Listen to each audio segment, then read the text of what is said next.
दूल्हा house complete और perfect wedding collection की हो गई है ग्रैंड ओपनिंग। शादी ब्याह की खरीदी के लिए चले आइए अब हमारे नए प्रतिष्ठान में, जहां आपको मिलेगा कोट सूट, ब्लेजर, शेरवानी के साथ ब्लैकबेरी कंपनी के किफ़ायती जैकेट और सूट ब्लेजर, मान्यवर कंपनी के ब्रांडेड कुर्ता पाजामा, जैकेट, साफा मोजड़ी, dupatta, party wear, Indo western का एक से बढ़कर एक कलेक्शन। हमारा पता है दादाबाड़ी स्कूल के पीछे इतवारी बाजार के पास बालाघाट। संपर्क करें 9425138551।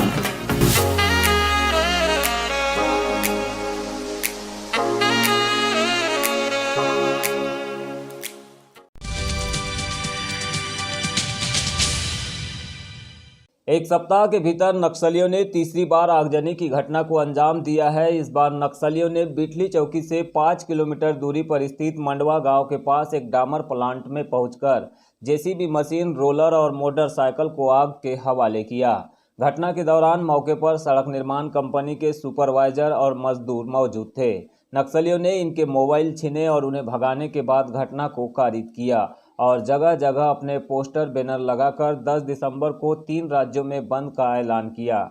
आपको बता दें कि नक्सलियों के द्वारा इसके पहले देवरबेली चौकी के कोरका नरपी मार्ग पर सड़क निर्माण में लगे वाहनों को जला दिया गया था।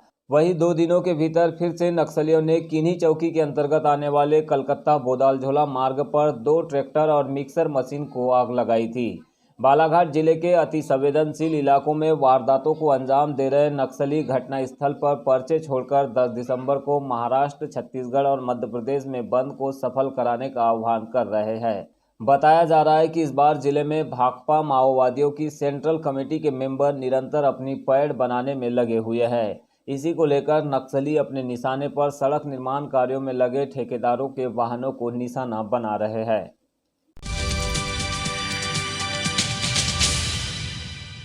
जिले में बढ़ रही नक्सल वारदातों पर पूर्व मुख्यमंत्री दिग्विजय सिंह ने नक्सलियों से हिंसा का रास्ता छोड़कर चुनाव लड़ने की अपील की है। लांजी क्षेत्र की विधायक हिना कावरे के यहां शादी समारोह में पहुंचे पूर्व मुख्यमंत्री ने यहां पर पत्रकारों से चर्चा में यह बयान दिया। उन्होंने कहा है कि नक्सली समस्या का हल जवाबी कार्रवाई से नहीं बल्कि बातचीत से ही निकाला जा सकता है। नक्सलियों से कहा कि वे संविधान की शपथ लेकर चुनाव लड़े और जनता के बीच काम करें। हिंसा न तो भारतीय संस्कार है और न ही यह भारतीय संस्कृति है। नक्सली महात्मा गांधी की परंपरा को अपनाते हुए अहिंसा का रास्ता चुने और वे चुनाव में शामिल हो। नक्सली समस्या का निदान बातचीत से ही हो सकता है और नक्सलियों से भी मैं अपील करूंगा कि हिंसा का रास्ता छोड़ें और वे भारत के संविधान की शपथ लेकर भारतीय संविधान के अंतर्गत आकर चुनाव लड़ें, जनता के बीच में काम करें। हिंसा का स्थान न तो भारतीय संस्कार और संस्कृति में है। महात्मा गांधी जी की परंपराओं को अपनाते हुए अहिंसा का रास्ता चुने और वे चुनाव में शामिल हो। पंचायत राज को लेकर कांग्रेस कोर्ट में गई है।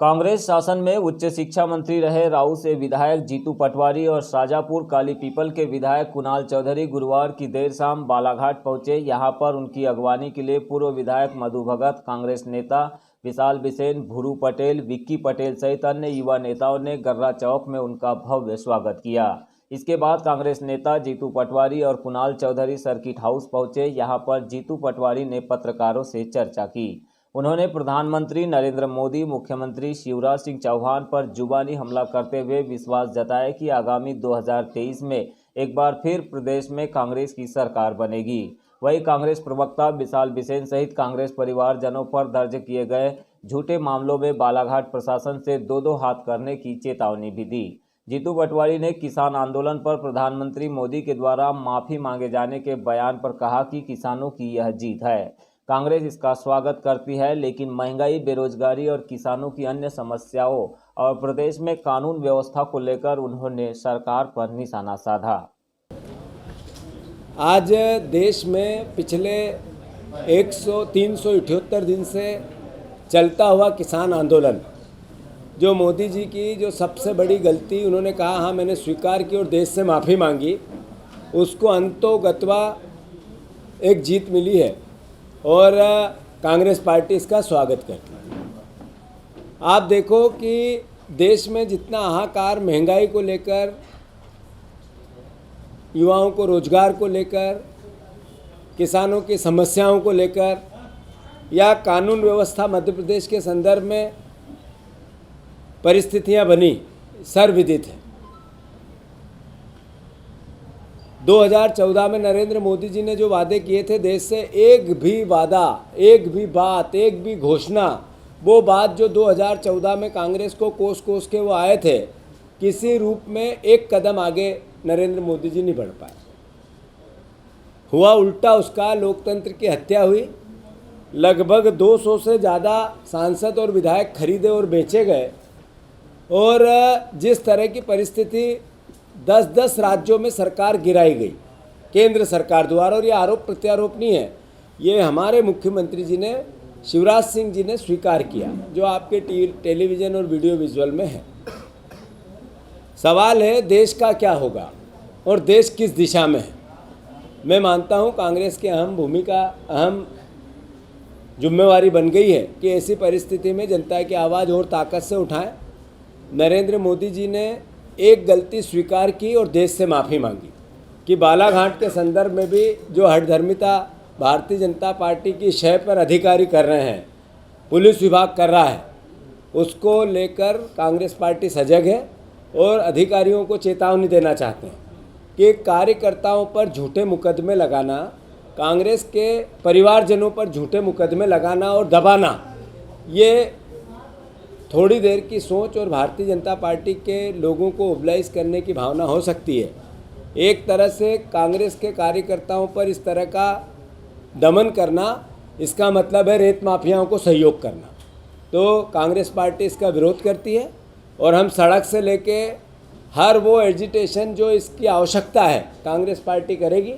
आदरणीय अध्यक्ष जी, आदरणीय हमारे पूर्व विधायक जी, वर्तमान विधायक जी, सारे हमारे कांग्रेस पार्टी के पदाधिकारी इस संदर्भ में सजग हैं और मैं मांग करता हूं एसपी से कि झूठे मुकदमे वापस लो, जांच करो, और अगर इसी तरह की अधर्मिता रही तो मैं खुद अध्यक्ष जी जब भी कहेंगे बालाघाट आके एसपी से 2-2 हाथ करके आंख में आंख मिला के बात करेंगे कांग्रेस पार्टी के साथ।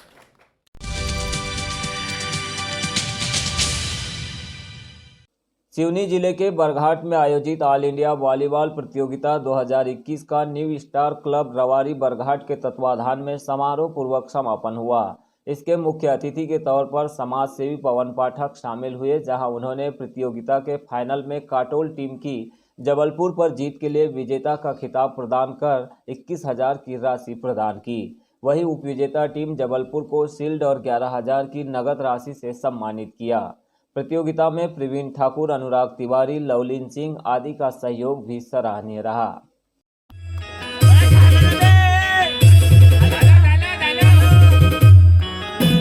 और वहीं मैं हमारे अतिथियों को बता दूं कि इस टूर्नामेंट में जो कर्णप्रिय आवाज जो आप सुन रहे थे पूरे निरंतर टूर्नामेंट में कमेंट्री के माध्यम से, बेस्ट कमेंटेटर का अवार्ड भी यहाँ समिति दे रही है। मैं आवाज दूंगा मेरे छोटे भाई